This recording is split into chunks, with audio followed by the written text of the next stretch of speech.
Hi, I'm Damon Fairless.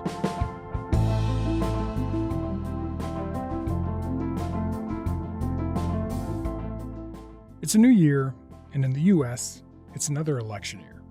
But Americans are still dealing with the fallout from their last election. Before Christmas, Colorado's Supreme Court ruled that former President Donald Trump couldn't be on the ballot in that state's primary. Trump's candidacy was challenged by invoking the 14th Amendment's disqualification clause. It states that anyone engaging in insurrection cannot hold public office.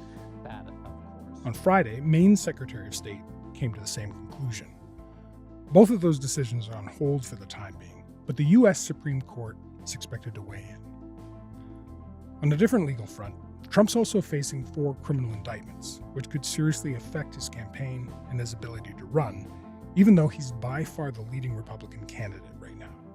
And this is all happening as Joe Biden faces questions from Democrats about whether he can win. I will not sit still, I will not be quiet in the face of numbers that are so clearly saying that we're going to be facing an emergency next November.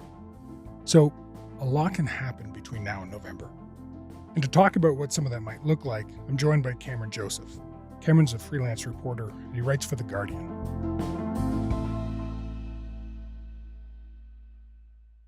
Hey, Cameron, thanks for coming on Front Burner. Thanks for having me. The first thing I want to do is go back to just before Christmas, back to this Colorado Supreme Court ruling on December 19th. So can you explain to me just broadly, what does the court say Trump is ineligible to be on the ballot for the state's primaries? That's where they vote for the Republican nominee. So this goes all the way back to the Civil War, basically, is the short answer. There is a part of the Constitution that was put in place right after the Civil War to try and keep top Confederates from returning to power. Basically, anybody who committed insurrection against the U.S. government would be barred from top office. And this really hasn't been used that much in the history of the United States. This is kind of a novel case, but the Supreme Court in Colorado decided that because of what Donald Trump did on January 6th and encouraging the riot at the Capitol that qualified as an insurrectionist act. We will never give up. We will never concede. It doesn't happen. You don't concede when there's theft involved. Our country has had enough. We will not take it anymore. And that's what this is all about. And because of that, he was not qualified to appear on the ballot in Colorado for the GOP primary there. And so there's a couple of ins and outs legally there, but that's the short answer is that because of January 6th, he's not allowed on the ballot. So, and I think there's fairly broad assumption that the federal Supreme Court will look at this decision pretty soon too. So what are some of the different ways the Supreme Court, the federal Supreme Court might rule that might potentially impact Trump's campaign? Yeah, I think it's highly likely that the U.S. Supreme Court will step in. The question is how quickly and how narrowly or broadly they decide to answer this question.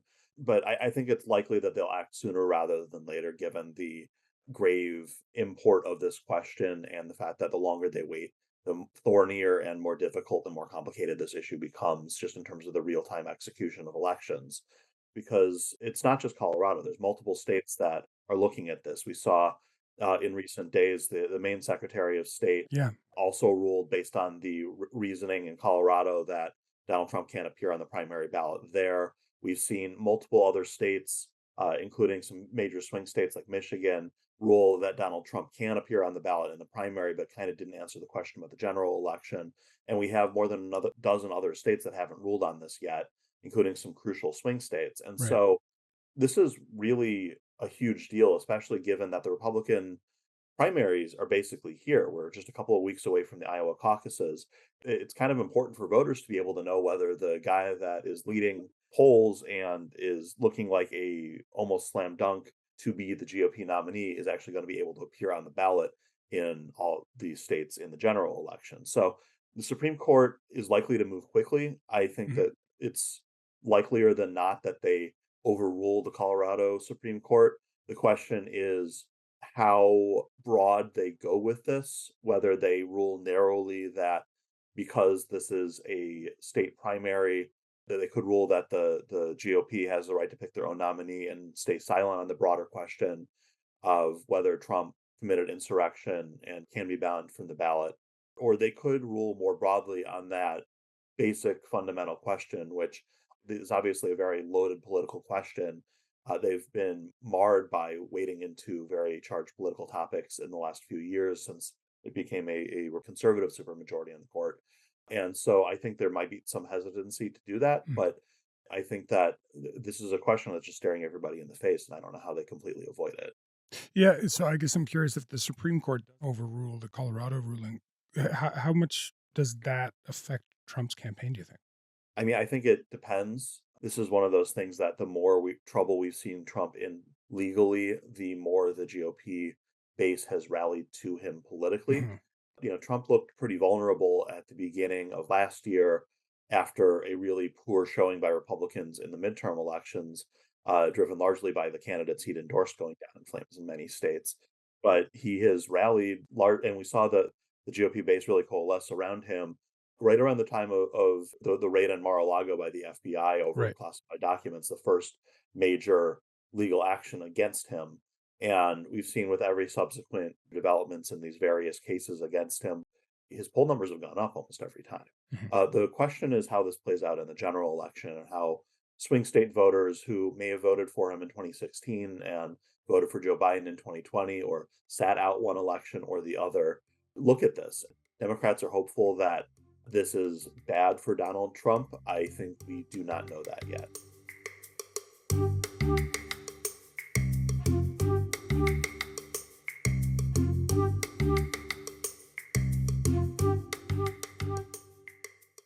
So yeah, there's this issue of whether or not Trump is eligible to run or not, but then there's this other kind of slew of legal issues, including criminal indictments. There's 4 of them, both at the state and the federal levels. So even if the Supreme Court ends up striking down the Colorado ruling, what would a criminal conviction mean for Trump, both legally and also politically? Well, I think it depends both on the timing of those convictions as well as where those trials are happening. Which is an issue, right? Yeah, so I mean, it's kind of complicated. So I mean, there's a difference in the U.S. between state and federal court in terms of whether Donald Trump is going to be able to pardon himself if he wins the election. And so Mhm. the major case that I think is going to be the most interesting politically is the D.C. trial, Mhm. basically related to January 6th and whether he committed crimes there. That is iffy in terms of when that's going to start. It was originally slated to start in early March, but Trump is making the case that he should be immune because of presidential immunity. I think it's a relatively flimsy argument in terms of the merits of the case, Yeah. but what it is doing is delaying this. The Supreme Court recently ruled that they weren't going to rush to make a judgment on whether he does have presidential immunity in that case. Mhm. So it's going to have to work its way through the DC Circuit Court before it gets up to the Supreme Court. And we really don't have a clear timetable on that, but it's likely to push this trial past where it's supposed to start in early March, and could delay it weeks or even months. And that seems to be kind of playing to Trump's advantage too. Like the Trump camp seems to want these trials as late as possible, even after the election. Can you help me understand the thinking there? Exactly. I mean, the later they happen, the more political he can paint them as, in say, well, they're just doing this because I'm the Republican nominee and they're trying to stop me from returning to office, and it's all political and it's all a witch hunt. The Trump team thinks this is actually working to their advantage, that they have so many different trials and cases that, people like you and me are having to take notes to make sure we're keeping them straight. I think Mhm. most voters and most people have trouble keeping all of these different cases straight in their minds. Whereas if it was one case, we could be talking about the specifics of the case, and folks would be able to focus in a little bit more about that. So the DC trial, which is about January 6th, and then we have another major federal trial, is supposed to kick off in late May in Florida about keeping classified documents after he left the presidency. The former US President Donald Trump has issued a statement saying that the FBI has carried out a raid on his Florida home at Mar-a-Lago. Among the 27 boxes seized, a set of documents marked top secret, sensitive, compartmented information. That's material that can be only viewed in a secure facility where no cell phones are permitted. Prosecutors say the documents contain details of the defense and weapons capabilities of the United States and other countries, including details of US nuclear programs. along with I've talked to experts who think that this is probably legally the most open and shut case of the ones that he faces, but it's got a very Trump-friendly judge who he appointed. So that's supposed to kick off in May. There may be delays there. And then the major state-level case is the Georgia case, which is also focused on January 6th. Trump faces 13 criminal counts related to his alleged efforts to overturn the presidential election results in the state. There are 18 co-defendants, including Trump's former lawyer and the New York City Mayor Rudy Giuliani and former White House Chief of Staff Mark Meadows. Fulton County DA Fannie Willis made it official. The defendants engaged in a criminal racketeering enterprise to overturn Georgia's presidential election result. I think that one is one that they are worried about legally because Georgia has very broad legal statutes around racketeering, RICO charges, right? And B, because it's a state case, Donald Trump will not be able to pardon himself if he wins the presidency. So there's a lot of conflation calendar-wise of the major political events of this year and the major legal threats to Donald Trump. And it's very unclear, A, when exactly those trials are going to happen, and B, what the political fallout will be.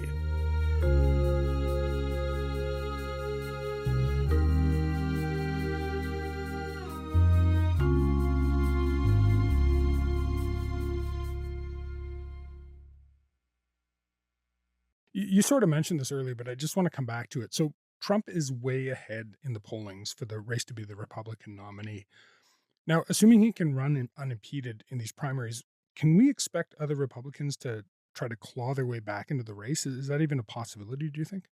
It's a possibility, and I never say never. I've seen some pretty unpredictable primary elections in the past, but it is highly likely that Donald Trump will be the nominee.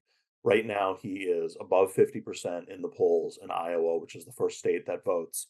And Nikki Haley and Ron DeSantis, who are the next two candidates in the polls there, have been running ads attacking each other. When you read Nikki's lips, what you're reading is fiction. You can't trust Tricky Nikki. Phony Ron DeSantis. Too lame to lead, too weak to win.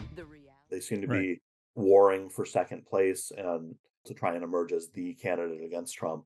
So, barring a major shift, major catastrophe for Donald Trump, I think he's likely to be the GOP nominee. Okay, so let's turn now to the Democrats. So right now, it seems like Joe Biden is likely going to be the Democratic candidate. There have been questions, though, and I'm curious to hear what you've been hearing about what folks have been saying from the Democratic Party about whether he's the right guy to lead or not. I think there's a lot of trepidation. Talking to Democrats, both senior folks and kind of rank and file voters, lower level elected officials, there are many people who are legitimately worried that his age is a problem, both the perception of how old he is with voters and his actual acumen. Most Democrats I talk to, and frankly, most journalists I talk to who cover Biden closely, think that's somewhat overblown, that he might have lost a step, but he's certainly fairly mentally sharp. But he certainly he shows his age. America is a nation that can be defined in a single word. I was in the foothills of the Himalayas with Xi Jinping. He's only a couple years older than Donald Trump. I think the perception is that Trump is a lot more spry than he is. I don't know if that's necessarily fair mentally, but it's certainly the perception of a lot of voters. The windmills are driving them crazy. They're driving the whales, I think, a little batty. And that's a real problem. And I think that's something that Democrats have, maybe it's a dark expression here, but whistled past the graveyard on for a while, and are now waking up to this being a real problem with voters. The other factor is Joe Biden has a major problem with his base, and various Democratic groups that tend to matter a lot in terms of turnout. We've seen in various polls he is not doing well with. He's not doing very well with Black voters. He's not doing well with Hispanic voters. And then we see this huge gap with young voters that has gotten worse, not better, for Joe Biden over the last couple of months. And part of what's driven that, I think, and we've seen this in polling, is the situation in Gaza. And young progressive and liberal voters are largely very uncomfortable and unhappy with what Israel is doing in Gaza and the level of bloodshed towards civilians that's been happening there, and are pretty unhappy with Joe Biden for being as supportive of Israel as he has been. Among the oldest group of voters, 65 plus, there's a majority who approve of how Biden is handling this. That's plus 12. Look at the youngest group of voters. 20 approve, 70% disapprove. He is 50 points underwater with the youngest group of voters. That is a 62-point net swing between youngest and oldest on this topic of Israel and Hamas. I think some of these voters are voters that Joe Biden can and likely will win back, but it's going to take a lot of effort and a lot of money and time. And that's money and time that's being spent on his own base that isn't being spent on convincing swing voters. And so it's going to be interesting to see how he handles that.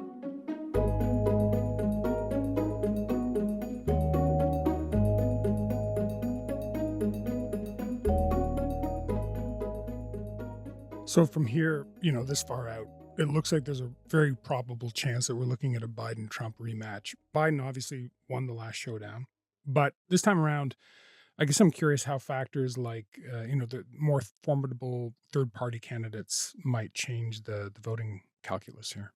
Well, I think it's going to be really interesting to watch third-party candidates, and we tend to see them poll much better than they end up doing on election day as the stark choices between the two parties actually become more real for voters who might not like either candidate but end up choosing one or the other. And we have various third-party candidates. We have Cornel West on the left, who could be drawing kind of a lefty protest vote away from Biden in the way that we saw Ralph Nader and Jill Stein in the past do to Democrats. And, those cost Democrats votes for sure. And likely the election in 2000 for Al Gore. But the real X factor right now is RFK Jr. Mr. Kennedy, obviously has very high name recognition given his last name. He has been, at least initially, polling pretty evenly from Democrats and Republicans. He's got a relatively liberal viewpoint on many issues, including global warming, but then he's very into conspiracy theories about vaccines. And was getting a lot of airtime on Fox News and some other conservative networks that were giving him a lot of voice until he jumped from running in the Democratic primary to running as an independent. So he was pulling from Republicans. I think that his support may collapse. I think we're seeing cross pressures. We are already seeing Republicans attack him from the right and pointing out all his liberal stances. I think we may see more from that from Democrats too. So it's definitely a wild card. The Democrats are frightened that I'm going to spoil the election for President Biden. And the Republicans are frightened that I'm going to spoil it for President Trump. The truth is, they're both right. Right now, Joe Biden is trailing Donald Trump in national polling. And people forget that Democrats need to win the national vote by a couple of points to be able to be in a position to win the Electoral College and win all of the key swing states. Joe Biden won the national vote pretty comfortably last time around. I think it was about 4 points that he beat Donald Trump by and millions of votes. But when we actually got to the swing states that determined the election, it was under 100,000 votes in 3 states that gave Joe Biden the Electoral College. And it really wouldn't have taken much of a shift for Trump to beat Biden while Biden won the national vote last time around. And so right now, Trump is winning, almost a lock to win the GOP nomination and a pretty clear favorite heading into 2024 to win the general election against Joe Biden. Now, there is a lot of time. There are many things that can happen from now on. And I think it is far too early to make a prediction about what's going to happen next November. But right now, strategists in both parties say they'd rather be Trump than Biden.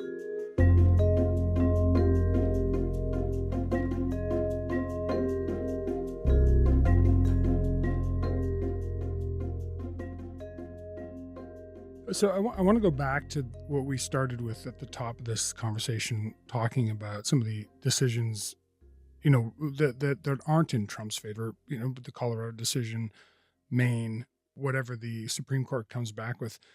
What I'm curious about is if the courts were somehow to impede Trump from running, even beyond, just how he's doing in the polls, what kind of public reaction do you think we might see in the U.S.?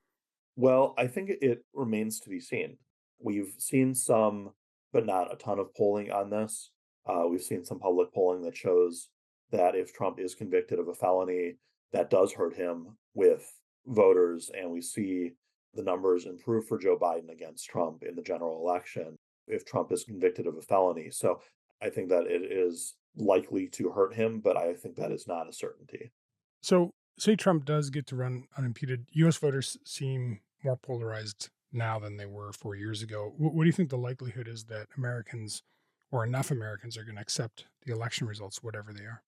I mean, historically, we've seen Democrats lose contested elections and accept that. We saw that in 2000 with Al Gore.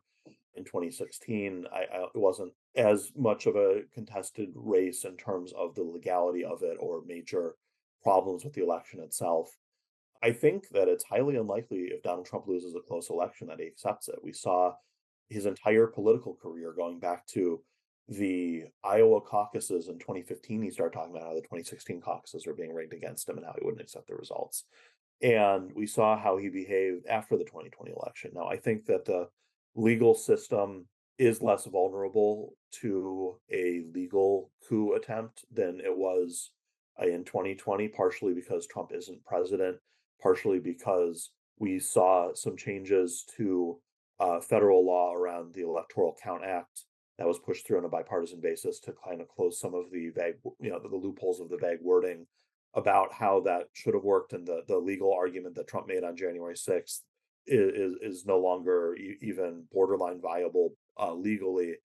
But the idea that this is going to be a close election, it's going to break one way or the other, and that everybody is going to believe that is valid and fair, I think is low. I think the likelihood of the losing side trying to take it into their own hands and triggering violence like we saw on January 6, 2021, or something worse, I think is more likely to happen if Donald Trump loses a narrow election than if Joe Biden does. Well, it's going to be an interesting year, to say the least. I'm sure we'll talk to you again. I really appreciate you coming on and chatting today. Thanks for having me. Happy New Year.